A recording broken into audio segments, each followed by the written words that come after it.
condamnés comme le sont aujourd'hui ceux qui ont tué Thomas Sankara, à travers aussi un coup d'État sanglant. Beaucoup de Camerounais sont là, qui applaudissent ce qui s'est passé au Burkina Faso, qu'on a condamné Blaise Compaoré à perpétuité. Mais chez eux au Cameroun, ils ne savent pas que Compaoré est l'équivalent de Biya, sauf que Biya c'est en pire. Parce que Compaoré a organisé l'assassinat de Thomas Sankara avec 12 de ses compagnons. On parle de 12, plus Thomas Sankara lui-même. Mais Biya c'est des milliers. Et on ne parle pas. Personne ne le juge. On applaudit. Les mêmes Camerounais ont été ceux-là qui ont soutenu Blaise Compaoré. Se sont filmés avec lui, avec des mains pleines de sang. Les mêmes Camerounais, on lui a dénigré Thomas Sankara comme on a dénigré Ahidjo. Ahidjo a été dénigré par les services secrets français et particulièrement avec la main de François Hollande qui a manipulé la presse pour montrer que c'est lui qui était le plus grand assassin qu'il avait, alors que c'est la France qui tuait d'ailleurs au Cameroun, qui avait organisé des guerres au Cameroun. Ahidjo n'était qu'un petit pion. Et que par la suite, c'est eux qui ont organisé le faux coup d'État au Cameroun pour purger les Kirdi et les Peul. De la même manière, le coup d'État a été organisé au Burkina Faso. Le 15 octobre 1997, alors qu'il n'avait que 37 ans, Thomas Sankara, qui était l'espoir de l'Afrique, fut abattu comme un chien.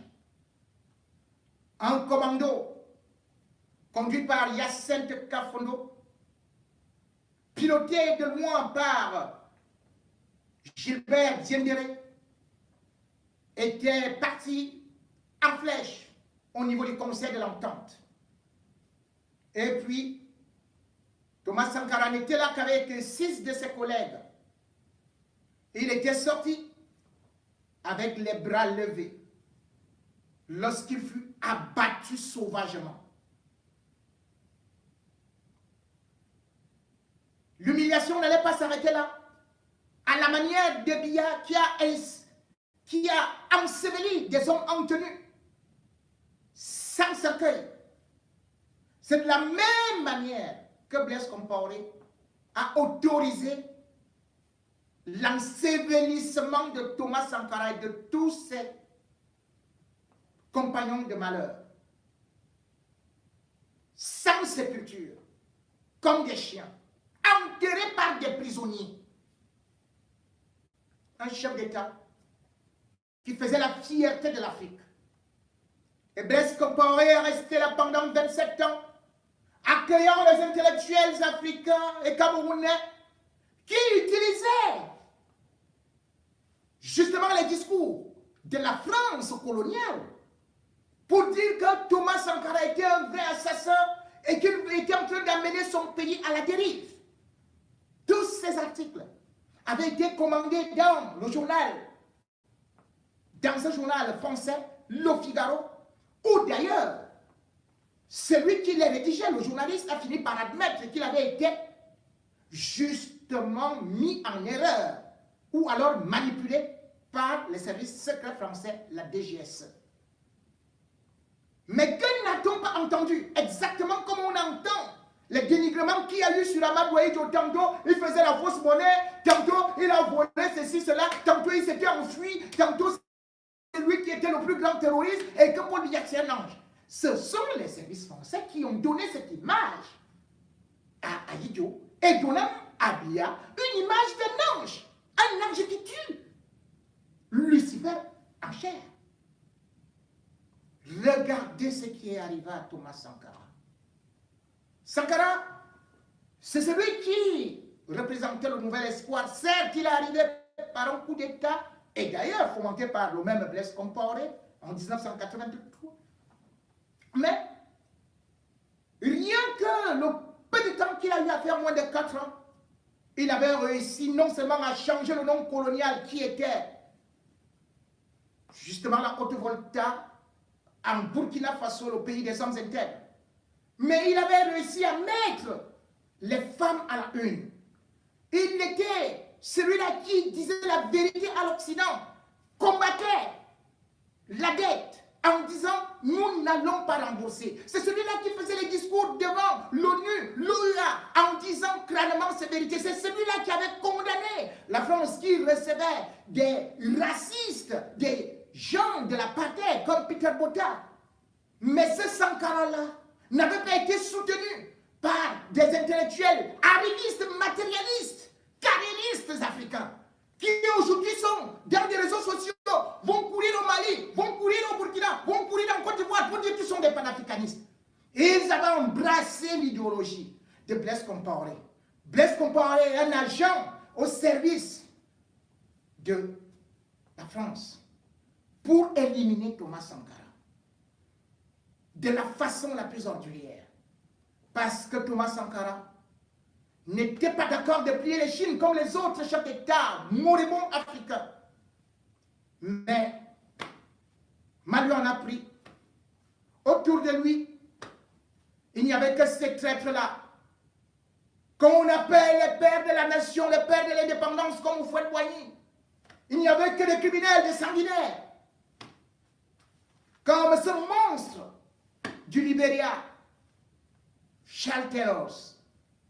Il n'y avait que des gens qui ne voulaient que le pouvoir et qui piétinent l'amitié, comme Blaise Compaoré. Thomas Sankara. Aujourd'hui, la justice lui a été rendue. Son honneur a été rétabli. Mais ceux qui ont insulté son cadavre, ils devraient se cacher. Ils ne devraient pas continuer sur la même lancée. Parce qu'ils sont hypocrites. Thomas Sankara militait pour toute l'Afrique. C'était un vrai panafricaniste.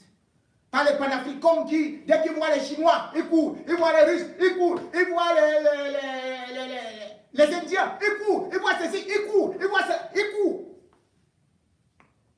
Et chaque fois, ils mangent dans la main du sang. La main du sang. Ceux qui ont mangé avec Blaise Compaoré, qui a été renversé suite à une révolution populaire le 30 octobre 2014, et qui pourtant ont soutenu Blaise Compaoré, devraient se cacher. Parce que Blaise Compaoré vient d'être condamné à perpétuité. Qui s'assemble, se ressemble. Blaise Compaoré est une honte pour l'Afrique. Comme le général Diendéré, comme toute la clique de ceux qui ont combattu les panafricanistes, comme les Soro qui ont combattu les Gbagbo. Oui, cette Afrique-là, on ne peut pas continuer à jouer le rôle de caméléon. S'il y avait des intellectuels africains qui soutenaient Sankara, jamais la France n'aurait eu la force, le courage de s'attaquer à ce véritable héros. Mais qu'est-ce que Thomas Sankara pouvait? Devant une coalition où il y avait Mitterrand contre lui, Chirac contre lui, puisqu'il était Premier ministre, Mitterrand, président de la République, et Chirac derrière qui avait dit, allez dire à votre petit là, qu'on va l'écraser, on lui donne 6 mois. Le 16 octobre, plusieurs agents secrets français étaient bel et bien au Burkina Faso. Et puis, Lorsque Macron était venu au Burkina Faso en novembre 2017, il avait promis qu'il allait ouvrir les archives pour voir justement sur les réalités sur la mort de Thomas Sankara. Et rien du tout. Puisque tout ce qu'ils ont donné, c'était les articles de presse, quelques petits commentaires de ceci et cela, mais rien du cabinet de Jacques Chirac ou de Mitterrand. Preuve que la France, qui n'a pas été condamnée, connaît bien les tenants et les aboutissants de l'assassinat de Thomas Sankara. Tous les traîtres qui ont été contre Thomas Sankara ne peuvent pas prétendre être aujourd'hui panafricanistes. Ils doivent revendiquer d'être compaoristes et doivent, en tant que tels, comparaître. Parce qu'ils ont été complices des crimes contre l'humanité, des crimes, même pas de guerre, de la trahison contre l'Afrique. De la même façon, ceux qui soutiennent Biya aujourd'hui, Biya qui a assassiné une partie de la population, il a commencé par le Grand Nord, les Pelekirdi, qui a enchaîné maintenant par le Nord-Ouest et le Sud-Ouest, et qui a encore d'autres projets de continuer ces assassinats. Ceux-là, tôt ou tard, quand Biya ne sera pas là, seront jugés. Blaise Compaoré est aujourd'hui réfugié en Côte d'Ivoire avec la nationalité ivoirienne. Blaise Compaoré est aujourd'hui en train de construire une belle villa pour 12 milliards sur les côtes de Bienne. Blaise Compaoré pourra-t-il encore vivre dans la dignité? Pourrait-il encore voyager en toute liberté puisqu'un mandat d'arrêt international lui sera encore adressé? Le voilà condamné à vivre comme une souris dans un trou, presque dans une prison à vie, où il ne pourra plus jamais sortir. Puisque les deux événements qui se sont tenus et qui, tels des horloges suisses, marchent avec le temps, nous inspirer. Rien n'est éternel. Blaise Compaoré était tout puissant. Le voilà comme un mendiant, même s'il a beaucoup d'argent, mais parce que il est dans le néant, ne peut plus avoir la possibilité de se mouvoir comme moi. Un proverbe africain dit, je cite, mieux vaut un oiseau libre qu'un roi dans la cage.